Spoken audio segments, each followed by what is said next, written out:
সবাইকে স্বাগত জানাচ্ছি বিডি ভিউজে। আপনাদের সাথে আছি আমি সুস্মিতা দাস। ইরানে মার্কিন ইসরায়েলি হামলা নিয়ে আলোচনা এখন নতুন মোড় নিয়েছে। তেহরানের পাল্টা আঘাতের জবাবে যুক্তরাষ্ট্র কি সেখানে স্থল অভিযানে নামবে, এই প্রশ্ন তোলা হচ্ছে গণমাধ্যমে আলোচনার টেবিলে। বাস্তবতা হলো, ইরানে বড় ধরনের স্থল অভিযান কঠিন শুধু নয়, সেটা ট্যাকটিক্যাল আত্মহত্যার শামিল। যুক্তরাষ্ট্র আর ইসরায়েল স্থলযুদ্ধের কথা ভাবলে সেটা সামরিক মহাবিপর্যয় বয়ে আনবে। কোনো দেশই এই অভিযানের রাজনৈতিক, অর্থনৈতিক বা লজিস্টিক ধকল সইতে পারবে না। ইরানের ভূপ্রকৃতির যে ধরন, শুধু সেটাই এই ধরনের স্থল অভিযানের সাফল্যকে অসম্ভব করে রেখেছে। বিস্তারিত থাকছে হায়দার সাইফের প্রতিবেদনে।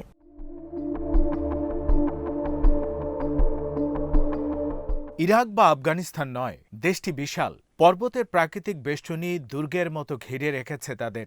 দেশের যে ভূপ্রকৃতি, সেটাই তাদের প্রথম ও সবচেয়ে শক্তিশালী প্রতিরক্ষা স্তর। ইরানের কেন্দ্রে পৌঁছাতে হলে হামলাকারী বাহিনীকে অবশ্যই জাগ্রোস পর্বতমালা পার হতে হবে। এই পর্বতমালা হল ৯০০ মাইল দীর্ঘ দুর্গম দেয়াল। এই পর্বতগুলোতে বিভিন্ন দুর্গম জায়গা রয়েছে, যেগুলো হামলাকারীদের গতি রুখে দেবে। ইরান সেখানে বাড়তি সুবিধা পাবে। সামান্য যেসব পাসিং আছে, সেগুলো ট্যাঙ্ক বিধ্বংসী অস্ত্র দিয়ে রক্ষা করা সহজ। ভারী সরঞ্জাম নিয়ে হামলাকারী বাহিনীর এগুলো পার হওয়াটা প্রায় অসম্ভব।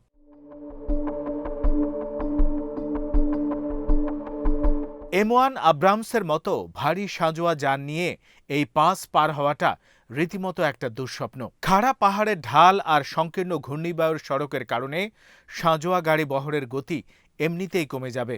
ফলে সাঁজোয়া বহরকে কার্যত ইরানের ট্যাঙ্ক বিধ্বংসী অস্ত্রের আঘাত খাওয়ার জন্য বসে থাকতে হবে।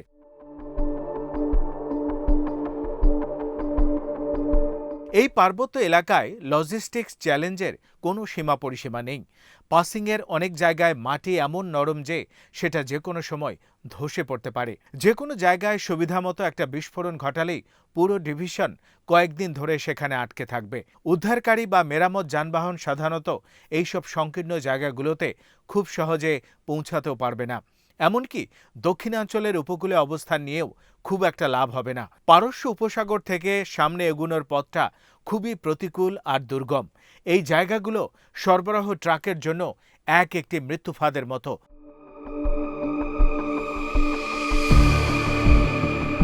ভৌগোলিক আয়তনের দিক থেকে ইরান বিশ্বের ১৭তম বৃহত্তম দেশ। সেখানে ভূখণ্ডের নিয়ন্ত্রণ ধরে রাখতে যে কোনো আগ্রাসী শক্তির বহু মিলিয়ন সক্রিয় সেনা লাগবে। যুক্তরাষ্ট্র আর ইসরায়েলের এত বিপুল সেনা নেই। উচ্চভূমিতে পৌঁছানোর জন্য যে ক্ষয়ক্ষতির শিকার হতে হবে, সেই ধকলই তারা সইতে পারবে না।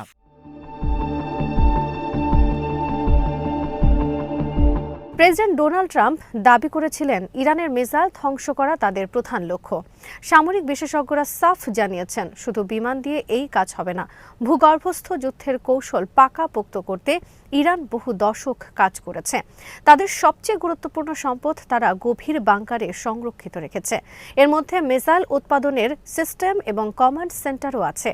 ১৯৯১ সালের উপসাগরীয় যুদ্ধের সময় যুক্তরাষ্ট্র এমনকি ইরাকের স্কার্ড মিসাইল ঠেকাতেও ব্যর্থ হয়েছিল। আমেরিকার অনেক উন্নত বিমান শক্তি থাকার পরও সেটা ঘটেছিল।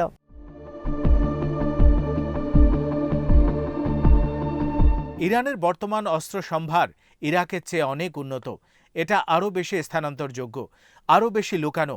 ইরানিরা অস্ত্র অ্যাসেম্বলির অগ্রসর কৌশল রপ্ত করেছে। তারা অস্ত্রগুলো খুলে ছোট ছোট টুকরো করে বেসামরিক যানবাহনে বহন করতে পারে। ২০০০ পাউন্ডের বোমা দিয়ে বিমান হামলা করে হয়তো টানেলের মুখের ক্ষতি করা গেছে, কিন্তু ইরানি ইঞ্জিনিয়ারদের প্রযুক্তিগত কৌশল তাদের ধরাছোঁয়ার বাইরেই রয়ে গেছে। সত্যি এই হুমকি নিশ্চিহ্ন করতে হলে যুক্তরাষ্ট্রকে তাদের স্পেশাল ফোর্স পাঠাতে হবে ইরানের ভূগর্ভস্থ শহরগুলোতে। সেটা হলে গভীর টানেলগুলোতে ভয়াবহ যুদ্ধ হবে। সেখানে সম্পূর্ণ সুবিধা পাবে ইরানের সেনারা।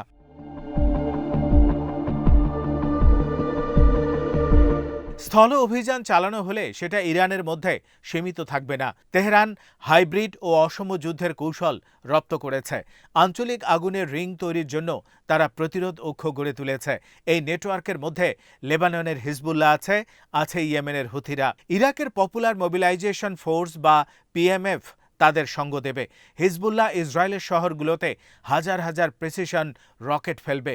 ইসরায়েলের সামরিক বাহিনী তখন বাধ্য হবে দুই ফ্রন্টে লড়তে। হুথিরা লোহিত সাগরের বাব আল মান্দেব প্রণালী বন্ধ করে দিতে পারে। বৈশ্বিক জাহাজ পরিবহন আর বাণিজ্য তখন কার্যত বন্ধ হয়ে যাবে। এর মধ্যে ইরাকের পিএমএফ আমেরিকার সরবরাহ লাইনে হামলা করবে। ফলে পূর্বে অগ্রসর আমেরিকান বাহিনীর লজিস্টিক সরবরাহ তখন কার্যত বন্ধ হয়ে যাবে। আমেরিকানদের বুট যদি ইরানের মাটিতে পড়ে, তাহলে এই আঞ্চলিক শক্তিগুলো তাৎক্ষণিক আঘাত হানবে। তারা হামলাকারী সেনাদের দুর্বল জায়গাগুলোকে টার্গেট করবে। স্থানীয় হামলা তখন আঞ্চলিক দাবানলে রূপ নেবে। পশ্চিমাদের আর্থিক সম্পদ তখন কয়েক সপ্তাহের মধ্যেই শুকিয়ে আসবে।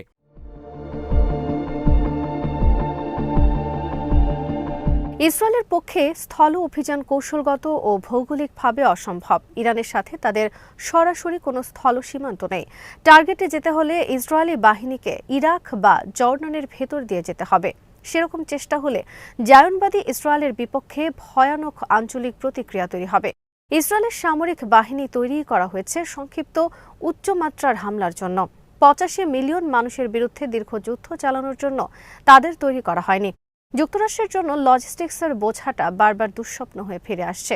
প্রতি গ্যালন জ্বালানিকে সেখানে বিপজ্জনক হরমুজ প্রণালী পার হয়ে যেতে হবে। এই সাগরপথ ইরানের নিয়ন্ত্রণে।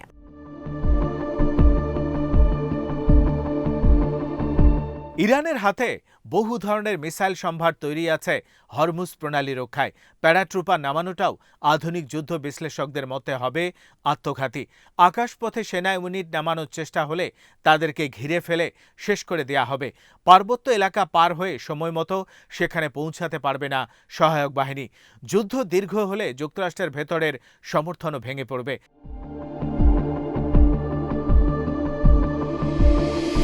পশ্চিমা বিশ্লেষকদের কেউ কেউ আশায় আছেন যে শান্তিপূর্ণভাবে ক্ষমতা হস্তান্তর হবে ইরানে।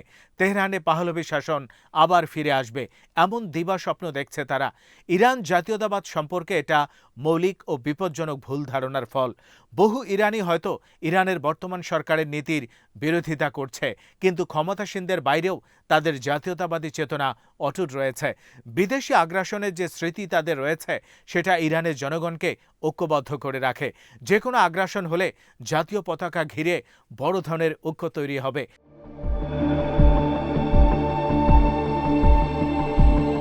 সরকারের কঠোর সমালোচকও তখন মাতৃভূমির রক্ষকের ভূমিকায় নামবে। কেন্দ্র দুর্বল হওয়া মানেই তাদের পশ্চিমা ধাঁচের গণতন্ত্র আঁকড়ে ধরা নয়। সেরকম ঘটলে বরং বিশৃঙ্খলা লিবিয়া বা ইরাকি ধাঁচের একটা পরিস্থিতি তৈরি হবে। জাতিগত বিভাজন তৈরি হবে। কুর্দি বা বালুচদের মতো গোষ্ঠীগুলো তখন হয়তো নিজেদের স্বাধীনতা দাবি করতে পারে। এতে করে পুরো অঞ্চলে দীর্ঘ গৃহযুদ্ধ শুরু হতে পারে। এরকম শূন্যতা সৃষ্টি হলে রাশিয়া এবং ইরান চুপ করে থাকবে না। সেখানে তারা সরাসরি হস্তক্ষেপ করবে। বেইজিং ইরানকে তাদের অর্থনীতির জন্য অতি গুরুত্বপূর্ণ জ্বালানি উৎস বলে মনে করে।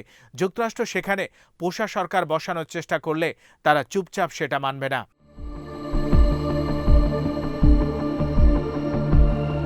যুক্তরাষ্ট্র আর ইসরায়েলের কৌশল টিকে আছে প্রযুক্তির ওপর। তাদের বিশ্বাস, উন্নত সেন্সর প্রতিটি লুকানো মিসাইল খুঁজে বের করতে পারবে, কিন্তু তাদের সাথে বিশেষজ্ঞরা একমত নন। তারা বলছেন বিশাল পর্বতে একটা মিসাইল লঞ্চার খোঁজাটা খড়ের গাদায় সূচ খোঁজার মতো। অতীতের প্রতিটি পশ্চিমা সংঘাত থেকে ইরানিরা কিছু না কিছু শিখেছে। তারা এমন সব যোগাযোগ সিস্টেম গড়ে তুলেছে যেগুলো স্যাটেলাইটের উপর নির্ভর করে না।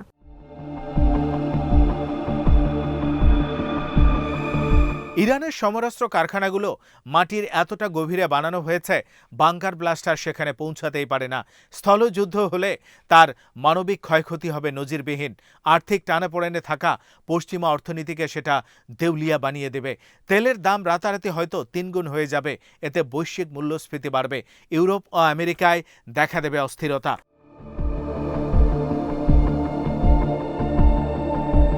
ওয়াশিংটন আর তেল আবিবের কথাবার্তায় মনে হচ্ছে সামরিক শক্তি একটা সহজ সমাধান, কিন্তু বাস্তব তথ্য ঠিক উল্টোটাই বলছে।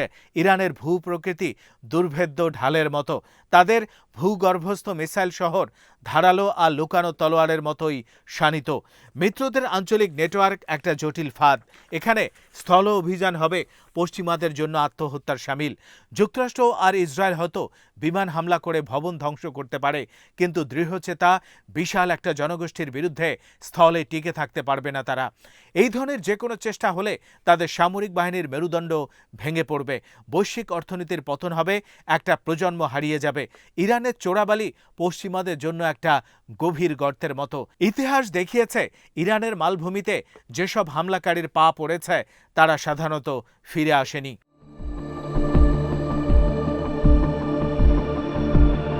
আজ এখানেই শেষ করছি। সবাই ভালো থাকুন, সুস্থ থাকুন আর দেখতে থাকুন বিডি ভিউজ। চ্যানেলটি ভালো লাগলে সাবস্ক্রাইব করুন, সংযুক্ত থাকুন আমাদের ফেসবুক পেজে।